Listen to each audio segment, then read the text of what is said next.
Sosok tersebut menggeleng-gelengkan kepalanya dan mengatakan bahwa dia kesakitan. Loro, loro, perih, perih, kata sosok tersebut. Hai guys, assalamualaikum warahmatullahi wabarakatuh. Pada malam hari ini aku akan membagikan kisah horor yang dialami oleh seorang pria bernama Reno berdasarkan pengalaman atau kejadian nyata.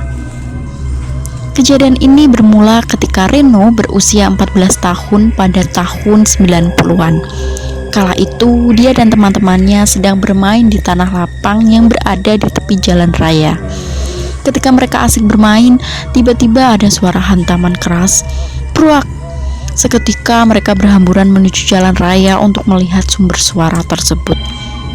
Ternyata ada kecelakaan yang melibatkan pejalan kaki dengan kendaraan roda 4. Pejalan kaki tersebut langsung meninggal di tempat. Kala itu Reno dan teman-temannya masih berada di tempat kejadian selama proses evakuasi. Setelah ambulans dan mobil polisi pergi, Reno ingin meninggalkan tempat kejadian, tetapi ada salah satu teman Reno yang bernama Joko mencegah Reno untuk pergi. "Seto kesuwai awakmu, ayo ngetes kendel pora jajal dipersi jeruk nipis tipake kecelakaan," kata Joko kepada Reno. Reno pun sempat berdebat dengan Joko bahwa memeras jeruk nipis pada korban kecelakaan itu tidak baik. Kata mbahnya, jeruk nipis apabila diteteskan pada darah manusia ketika meninggal akan mengakibatkan si mayat ini kesakitan. Tapi Joko dan teman-temannya malah semakin penasaran akan cerita Reno. "Makanya dijajal bener pora," sahut teman Reno yang lain. "Aku gak melu-melu, tak mulai ae," kata Reno yang khawatir. Tapi teman-temannya menyebut bahwa Reno ini jereh atau penakut. Akhirnya dengan berat hati Reno pun menjawab, "Yo wis engko bar magrib mari ngaji ae karo golek jeruk nipis," jawab Reno. Pukul menunjukkan waktu 6.30 selesai mengaji, Reno keluar dari langgar atau musola yang pada saat itu masih terbuat dari kayu. Dengan perlahan Reno turun dari anak tangga dengan membawa jeruk nipis yang sudah dikantonginya. Benar saja, di tempat bekas kecelakaan tersebut ternyata teman-teman Reno sudah menunggu di pinggir jalan. "Ayo ndang dipersi," sahut Hendro teman Reno. "Ndi wis gak enek bekase, wis diresiki paling," sahut Joko yang menyisir sekitar jalan. Tapi Hendro menunjuk ke salah satu lubang jalan yang ternyata masih terdapat bercak darah yang setengah mengering.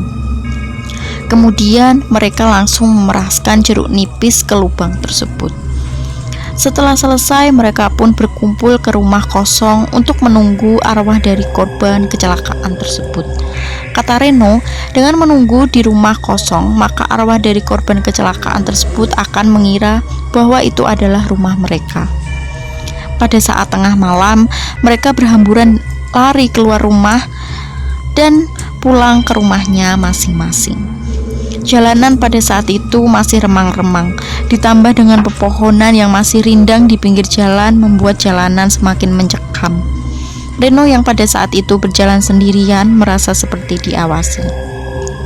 Reno menatap jauh ke sebuah pohon besar yang mungkin cukup tua. Reno yakin bahwa ada sosok yang sedang mengawasinya di balik pohon. Ketika dia beranjak dari lari, ada yang melintas di depannya. "Oh, ternyata kucing toh," kata Reno karena sosok yang dilihat tersebut seperti kucing putih kecil. Reno pun kembali berjalan santai, tapi di tengah rerimbunan kucing putih tersebut diam. Reno menatap kucing tersebut untuk memastikan.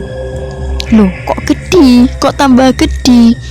Reno masih ingat betul kucing yang dilihatnya pada saat itu bertambah besar dan semakin besar dari kejauhan. Reno semakin terperanjak ketika kucing yang semakin besar tersebut melompat. Kucingnya mencolot," teriak Reno dengan spontan dia berlari. Dengan nafas terengah-engah yang akhirnya sampai di depan rumahnya. Sesampainya di rumahnya, Reno langsung mengunci pintu rumahnya. Reno yang pada saat itu tinggal bersama kakek neneknya tidak berani menceritakan kejadian tersebut kepada kakek neneknya karena takut dimarahi. Suasana malam saat itu sangat terasa asing bagi Reno. Tapi Reno percaya bahwa malam asing ini akan berakhir setelah datangnya pagi besok. Tapi ternyata besok adalah hari di mana malam akan terasa mencekam, bukan hanya di rumah Reno melainkan di semua sudut kampung tersebut. Kala itu sekitar tahun 90-an, listrik masih belum seperti sekarang.